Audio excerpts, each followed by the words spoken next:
Your Excellency, Monica Fernandez Balboa, President of the Board of Directors of the Senate, Honorable Senators, ladies and gentlemen, Buenas tardes. Thank you for the very warm welcome.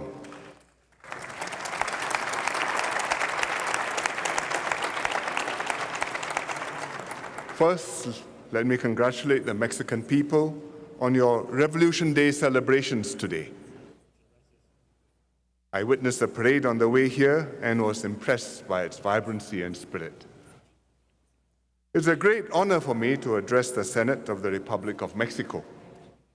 However, I'm not the first Singaporean here. In 2017, our then Speaker of Parliament, Madam Halimah Yacob, had the honor of addressing this Senate. Madam Halimah is now the President of Singapore. In 2016, her predecessor as President, President Dr. Tony Tan, also made a state visit to Mexico. And he had several members in his parliamentary delegation who met some of the senators too. Therefore, we have had several exchanges between our leaders in recent years. This is perhaps a little surprising considering how far apart our countries are. Geographically, Singapore and Mexico are separated by the vast expanse of the Pacific Ocean. In terms of size and population, Singapore is much smaller than Mexico. Our population is less than 5% of yours. Our total land area is only about half the size of Mexico City. We speak different languages, and we have different cultures too. Perhaps one reason for our growing relations is our similar histories and dispositions. We are both former colonies. Singapore was a British settlement, while Mexico was colonized by the Spanish for 300 years. Both were the centers of trade for our respective regions, Asia and the Americas. So our natural instinct is to be outward-looking and to connect to others in the world. In fact, historically, trade between Asia and the Americas first flourished from Mexico. In 1565, Andrés de Urdaneta, a Spanish explorer, successfully sailed from Manila in the Philippines to the great port of Acapulco.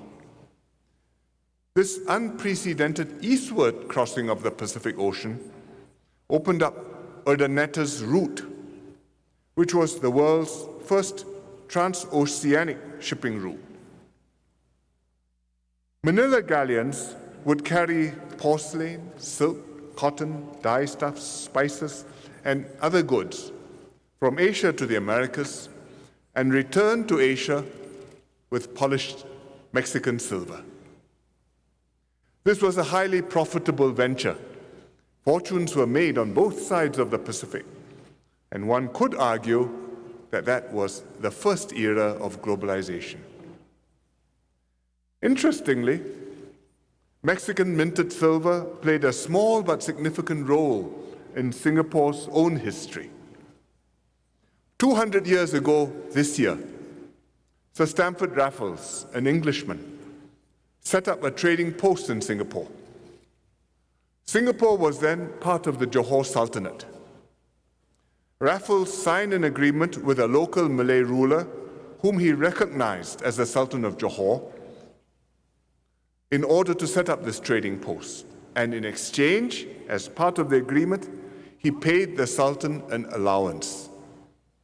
The allowance was not in British pounds, but in Spanish dollars, which were none other than Mexican silver.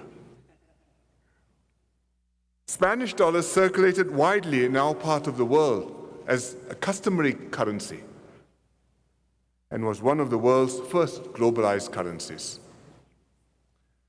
Today, trade is no longer a seasonal endeavor, but round the year and round the clock. Ships are no longer reliant on the trade winds, Large container vessels carrying thousands of containers have replaced the Manila galleons. Financial transactions now traverse land and sea over optical fibers at the click of a mouse, with photons and electrons replacing precious metals. In this globalized and integrated world, countries cooperate extensively with one another. Economies are especially closely linked with their neighbors in the same region. In the Americas, you have NAFTA, the North American Free Trade Agreement, and also Mercosur in South America. NAFTA, which will soon become the USMCA, was one of the earliest multilateral FTAs. It created one of the world's largest trading blocs by GDP. Equally significant, it ushered in a new era of regional and bilateral trade agreements. In Asia, Singapore is one of 10 members of the Association of Southeast Asian Nations, or ASEAN. ASEAN members have formed an economic community among ourselves, and our combined population is slightly larger than NAFTA's.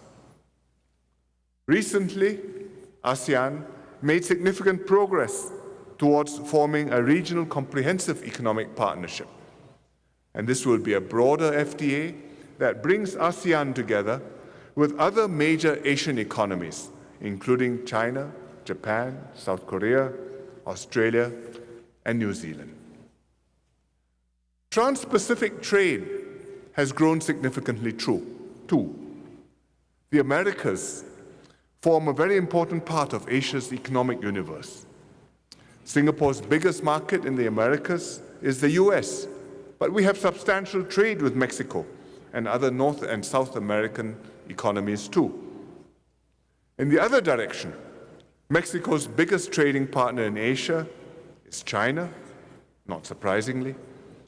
But there are many other trading and investment opportunities in other Asian countries waiting to be developed by Mexican businesses. Mexico and Singapore are both strategically located near the centers of our respective regions. As gateways to the countries around us, we can be pathfinders for trade and commerce. A more integrated Asia-Pacific, with strong links between the two sides of the Pacific Ocean, gives countries an interest in each other's economic success. This fosters peace and prosperity and benefits all countries. And that's why I'm very founding members of the Comprehensive and Progressive Agreement for Trans-Pacific Partnership, or the CPTPP. The CPTPP brings Asia and the Americas closer together, including both developed and developing countries. It has emerged from the earlier TPP negotiations, which included the same countries plus the United States.